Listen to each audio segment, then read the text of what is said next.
Okay, folks, let's get going. We're starting a couple minutes late due to my every lecture technical problems, which we have no solution to. So it's a crapshoot every lecture. Just a heads up that exam number 2 is coming up in less than 2 weeks, which is a little bit soon. Okay, I will post the review sheet on Monday, this coming Monday, which is October 27th, which is 1 week before the exam. And on that review sheet, it will tell you information about a review session that will happen on Halloween, because it's a Friday before the Monday exam. And the review session, if you want to write in your book now, is 11 to 12. On Halloween, and I will have office hours on Halloween, Friday, 10 to 11, instead of Monday after the exam, which will be very useless for you guys, okay? So Friday, Halloween, I will have special office hours 10 to 11. The DSIs will run a review session 11 to 12. Presumably, hopefully, you can make one of those if you have questions, okay? You will also be getting detailed instructions about how to fill out the Scantron properly, okay? It seems we have to go back to Scantron 101 because there were a lot of errors last time, like bubbling in the 2 letters in one column or 2 numbers in one column, and this makes the Scantron machine very mad, and it makes the GSI who has the gravy Scantron machines madder, okay, because it rejects your Scantron. So we're going to have some do's and don'ts about your Scantron, okay, and have you guys fill out most of it beforehand. Okay, why that is off, I have no idea, and I'm not touching anything again. Let's move on. We've been talking about attitudes. We've talked about how attitudes and behavior are related to one another, how they can influence each other bidirectionally. And then we started to talk about changing attitudes, what we in social psychology and in the fields of marketing call persuasion, changing people's attitudes. And I started to talk to you about 2 models of attitude change, the best known models in this field. But just as a little review, I want to make clear that cognitive dissonance, all that you know about cognitive dissonance, also gives you insight into terms of how to change someone's attitude. Okay, just because I'm not talking about it in the persuasion area, it's clearly a theory that speaks to attitude change. So think for a moment, if you have 2 friends and they don't like each other, your friends Jack and Jill do not like each other, and you really want, or Jack doesn't like Jill, and you really want to persuade Jack to hold a more favorable opinion toward Jill, how might you use cognitive dissonance theory to persuade Jack to like Jill more, to change Jack's attitude toward Jill? Knowing what you know about cognitive dissonance, what might you have Jack do? What sort of tricks might you use, cognitive dissonance tricks might you use to change Jack's attitude toward Jill? Ideas? Yeah. Say it louder. Okay, you might have Jack spend a lot of time with Jill, because what would be going on in Jack's head? I spend a lot of time with this person and what? Exactly. So Jack is spending time and having fun. So you arrange a really fun time for Jack and Jill. And Jack is thinking to himself, that was awesome. That was so fun hanging out with Jill. I don't like Jill, supposedly. I have a negative attitude. This arouses dissonance. And the hope would be, instead of saying that wasn't so fun after all, he would say, you know what, Jill's not so bad after all. Okay? Subtle things you can do. You can maybe say, hey, Jack, could you do me a favor? Can you give this book to Jill? Jill needs this book. And you're subtly getting Jack to engage in a behavior that is discrepant from his attitude, with the hope that engaging in this behavior will lead him to experience dissonance and change his attitude toward Jill. Well, I did this nice thing for her. She's not so bad after all. So we've already been talking about persuasion, really, okay, just not explicitly. Now, when we talk about these 2 models, the heuristic systematic model and the elaboration likelihood model, these models of persuasion are specifically interested in how we persuade people with a persuasive communication, a message, an image, and a persuasive appeal. We looked at that commercial from Volkswagen with the little kid who wants to control things like Darth Vader does. Here are other ads, persuasive communications, like got milk ads. What is it about these ads that persuade you or not persuade you to buy milk, to use Advil, to go watch this movie? These public service announcements, what is it about these ads? What were the creators of these public service announcements? What did they have in mind? They were clearly hoping to change attitudes, hoping to change behavior. Okay, they're either lay psychologists or they're advertising folks. They know all the marketing tricks and rules that come in large part from social psychology. Okay, I already alluded to how when we're talking about these 2 models, we're going to come back to that automatic and controlled processing distinction. There are 2 sort of routes to persuasion. One that involves more effortful, high motivation, high ability route. Okay, this is when you're persuaded on the basis of the content of the message you're seeing. Oh, okay, Advil does this for headaches and lasts about 7 hours. I'm persuaded on the basis of actually reading that information, processing that information carefully, thinking about it carefully. I have a lot of motivation. I really want to get a good headache medicine, and I have the ability to think about things carefully. Or you could be persuaded on the basis of when you're relatively less motivated or you don't have a lot of ability, you could be persuaded on the basis of relatively easy to process, superficial kind of cues. Oh, 4 out of 5 doctors say this is the best headache medicine to use. Good enough for me. 4 out of 5 doctors, fine. I don't need to think particularly with a lot of effort. I don't have to have a lot of ability, therefore. I just can say, oh, you know what? Consensus opinion, that's important. 4 out of 5 doctors recommend this. Done. In the language of the elaboration likelihood model and heuristic systematic model, they each have specific labels for this high motivation, high ability route, controlled processing, and the automatic low motivation, low ability route. Let's start with the elaboration likelihood model. It's called elaboration likelihood. It's a really irritating name, but it's called elaboration likelihood because it's all about the likelihood you will elaborate on the message in your mind, have a lot of thoughts. That's what they mean by elaboration. You'll think about the arguments carefully in the message, think about what the message is trying to convey, think carefully with a lot of effort, with a lot of motivation. They call that the central route to persuasion. This means that you're being persuaded via, you're going through the center of the message itself. These are weird labels, but I'm just trying to give you some explanation for why they say central route. Because you're going through the center of the message itself versus the peripheral route, where you're not being persuaded on the meat, the heart, the center of the message itself. You're being persuaded by superficial cues to the periphery. Okay, they're not that important to the side, like, there's a good-looking person endorsing the product. That has nothing to do with the heart of the message. It's sort of the superficial, peripheral, easy-to-process cue. That's what they mean by peripheral. So, to the side. It's not the meat, heart of the message, the central route. Okay? Peripheral route is easy-to-process cues like attractiveness of the source, the length of a message. Oh, they seem to have a lot of arguments. Good enough for me. That's a peripheral cue because you're certainly not being persuaded by the meat of the message, just by the length of the message. Okay? All different kinds of cues. Oh, that's my favorite color. That's great. I like things that are purple. Okay, superficial, easy-to-process cues.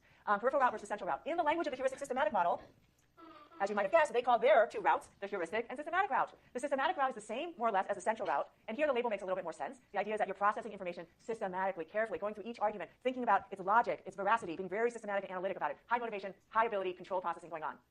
The heuristic mode is also named aptly because it argues that sometimes you just use rules of thumb, which you know are heuristics, to come up with an attitude. Consensus opinion is the right opinion. That's a pretty good rule of thumb. 4 out of 5 dentists think this toothpaste is fine. Consensus implies the correct opinion. Length of a message implies its strength. Attractive people can be trusted, or something like that. Okay? Everybody has their own heuristics, okay? But consensus, experts can be trusted. These are kind of heuristics that people often use when they're confronted with a persuasive communication, aren't particularly motivated, don't have a lot of ability, and just want to know what position to hold.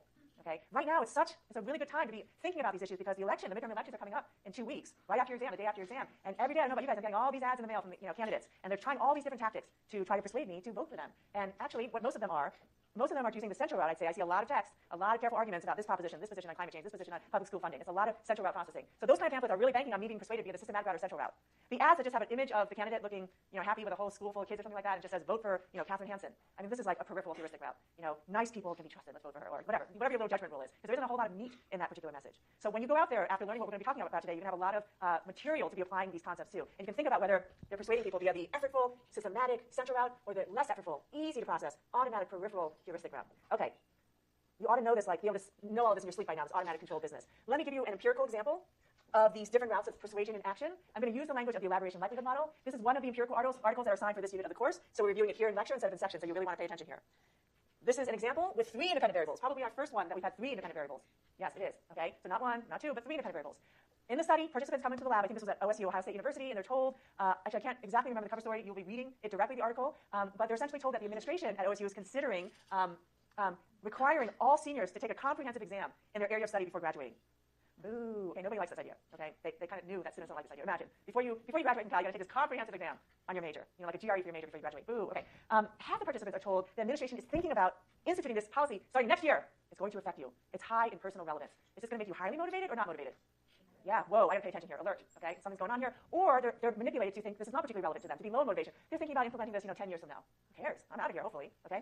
Okay, everybody's presented with arguments in favor of this policy that nobody likes, okay? So they're trying to persuade people to like this policy, which they know all students are actually starting off against. So they're presented with arguments. Half the participants are presented with really strong, compelling arguments, such as the institution of exams has led to the reversal of declining scores, blah, blah, blah, blah. 8 of them, really strong, compelling reasons to be in favor of this exam. Other participants are shown 8 really lame-o, weak arguments, like, oh, a friend of the person who wrote the exam, a friend of the author took the exam and now has a prestigious position in life.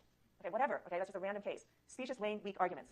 Half the participants are told that the arguments were written by a high school student. No offense to high school students, but this isn't it's not conveying a whole lot of expertise. Okay, because what the heck does a high school student know about a comprehensive exam for graduating seniors of a university? Or they're told that the arguments they just read, strong or weak, were written by a commission devoted to education, blah, blah, blah, chaired by some fancy pants professor. Okay, the point is a high expert source here. So you're either made to feel motivated, it's relevant, or not motivated, it's not relevant. You're told that these arguments that are strong or lame are written by an expert or a non-expert. We got 8 conditions here. Okay, what's the dependent variable? Well, after all this that they go through, what are participants' attitudes toward comprehensive exams? Get your eye clickers out. Okay, I want you to think, how did high versus low personal relevance participants respond? And by that I mean, what factors did or did not persuade high relevance participants and low relevance participants? Which factors pushed them toward being more in favor versus less in favor of comprehensive exams? So on the next screen is, which of the following do you think best captures the results that would make sense, given all that you know so far about, what am I doing? About the elaboration likelihood model. This is the case. Does it make sense that argument strengths, whether someone saw strong or weak arguments, influence low relevance participants' attitudes, but not high relevance participants' attitudes? This is serious cognitive control processing right now. So put on your systematic control processing hats. Does that make sense to you? Does it make sense that high relevance participants were more persuaded by strong versus weak arguments, but they didn't distinguish much between an expert versus non-expert source? Does that make sense to you? C, low relevance participants only took into account the strength of the arguments. Does that make sense? High relevance participants were most affected by the expertise of the source.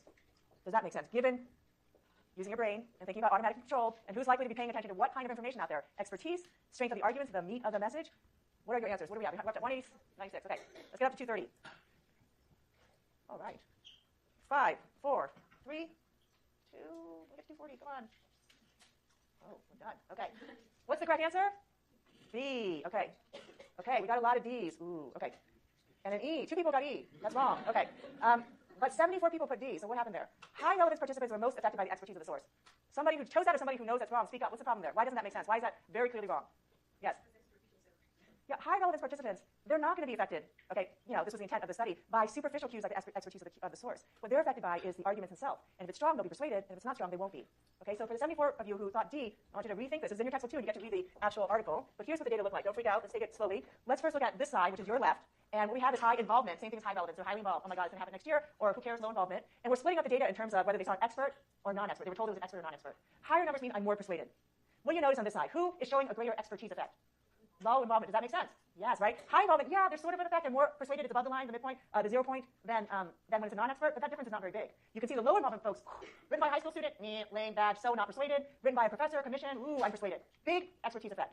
Implicit pattern when you break the data down in terms of whether they saw strong or weak arguments. It's not that low involvement people were completely oblivious, right? They show some argument favor effect. The bar is higher in the strong argument condition than the weak argument condition. They noticed it a little bit, but it's really the high involvement folks. Bam, 8 strong arguments, great idea.